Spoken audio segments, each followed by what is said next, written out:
man to the able library. Everybody got Balamaki. In a colder woman in here, when I should acquire him, maybe Yauri here, Sochoji, Chosa, Ebalagaja, Lord Diozo. Okay. Ihe no dia wo. Because so could nobody auto. Na waka. Ndia waka hocho ya. You know, and that wacha hocho ya. Nobody auto na awaka. Here we hokuru. So a man on Wikishi buy auto. Kena kwea ihe na waka. You know, the thing no nga o more la ihe chogi ime. Enwere ebe ọ na-eji aha jide aka eme.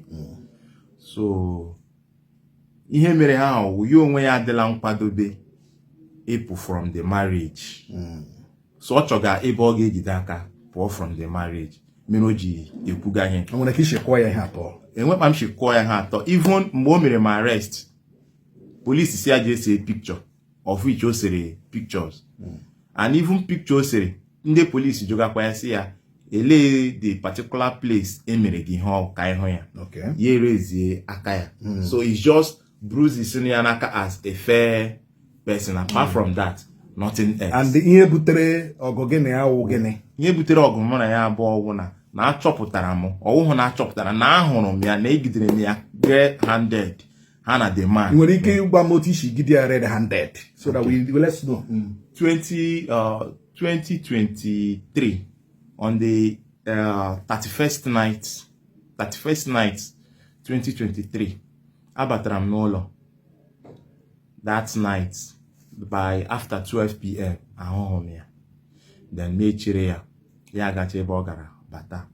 Mebido jụwa ya si as nwaanyị nọ na di kwesịrị ịnọ n'ụlọ gị ụmụ gị na di gị a na-ekpe ekpere but ịnụghị ya. Mụ onwe m na-agawara m shop na-ahụ ọrụ but otu obi asị m yọtagodi n'ụlọ. So mụ nwee yọta n'ụlọ ya wụrụ na enwe onye nọ n'ụlọ. Ma jụọ ya sị ele ebe isi ya sị na ọ gara di ikpe ekpere na enwe ndị ekpe ekpere oso. Nzi ele ebe isi gawa na compound mmadụ di ikpe ekpere soro sleeveless without no bra. Soro barika short, all these short nedadi to ihe nedadi ka tight. Di ikpe ekpere. Si okay, no problem. Baji mebe iji ikpe ekpere. Okay. Anya agarigide. Enweghị ebe o nwere ike iji. Ya sị m na ibe inside na enweghị ọ chọrọ ịgwa m. Nsi ya no tell me. Ya sị m that na enwere onye o mitere on Facebook. Na the person ka o jeje hụ. Nsi onye imitere na Facebook for the very first time. Ka ịpụwara by after 12 midnight 31st night December. Ibe gị mega ekpere ka ihe nwike gajiela their family. My been wasting of West that very night. My calm all down. Then 2024, on several occasions, the man pay la as in Oshola himself too much. My wife and say I like him, this man.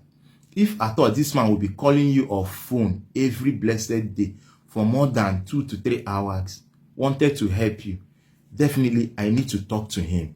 Okay, on n'ụlọ gị ka ọ na-akpọ ya ha. Nwaanyị na anọ n'ụlọ gị azị ya call. Nwaanyị m na-anọ n'ụlọ aza call. For how many hours? For more than 3 hours.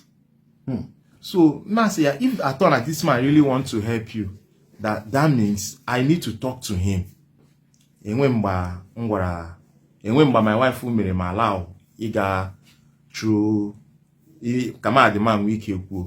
Then late at night I will be sleeping, watching her. I will just close my eyes, watching her. She will be pressing her phone and be turning up and down. When I notice that something is going on, her phone got spoiled. Then my phone here maybe after 2 days, replace a phone. I was asking her all this while I'm need as well phone. How come you replace this phone? Yeah, someone near one. Her phone picking for you to pick her call, have password. For you to go to message, have password. Everything on her phone, yeah, password.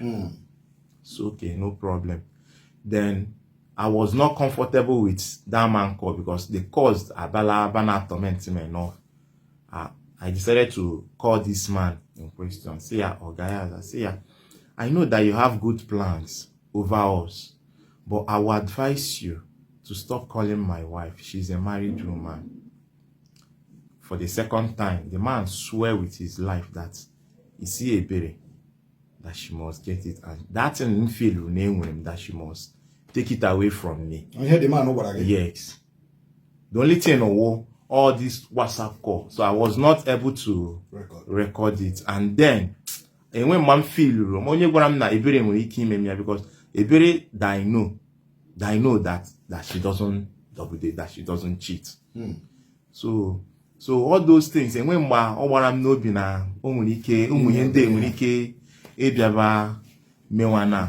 So I fully know that Ebere is cheating on me before my abo and problem I win in. And how can I beat her by your turn awaka when she's still coming to awaka every day? At least that person will stop coming to awaka. But after that very day, how mechara ojikwa okwu jide kpọrọ ụmụ kpọga ha school onye agbara ọtọ na awaka also onye ọwụla ahụcha. Oh, a very big lie ọ jọsoro chọọ ibe ọ ga-agide aka ji megide m sa.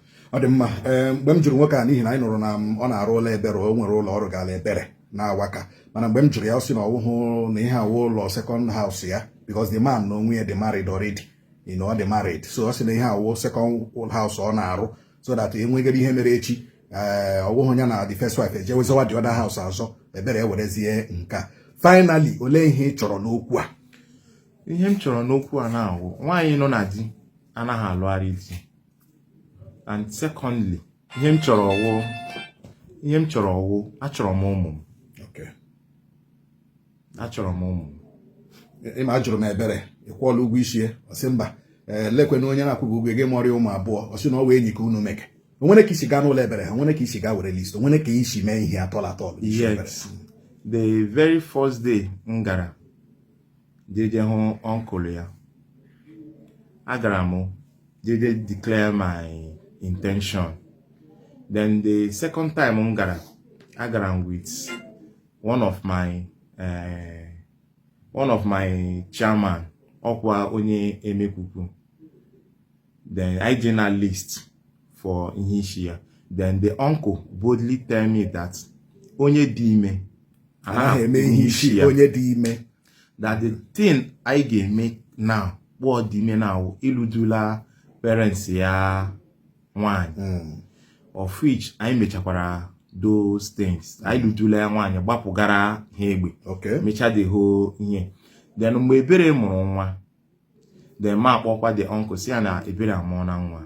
Ya sị m that na ọ gaghị abịa be hụ Ebere na nwa ya until me bamara nga ọgụ. Of which emekwara m bịamara nga ọgụ ahụ ha abịakwa richa aṅụ. So I didn't surprise na Ebere pụtara na-ekwuzi na enwe ihe emere n'isi ya. Ọ dị mma, finally ihe na-achọwa ụmụ gị ọkwa ya? Aha ụmụ gị ahụ ọ gịnị?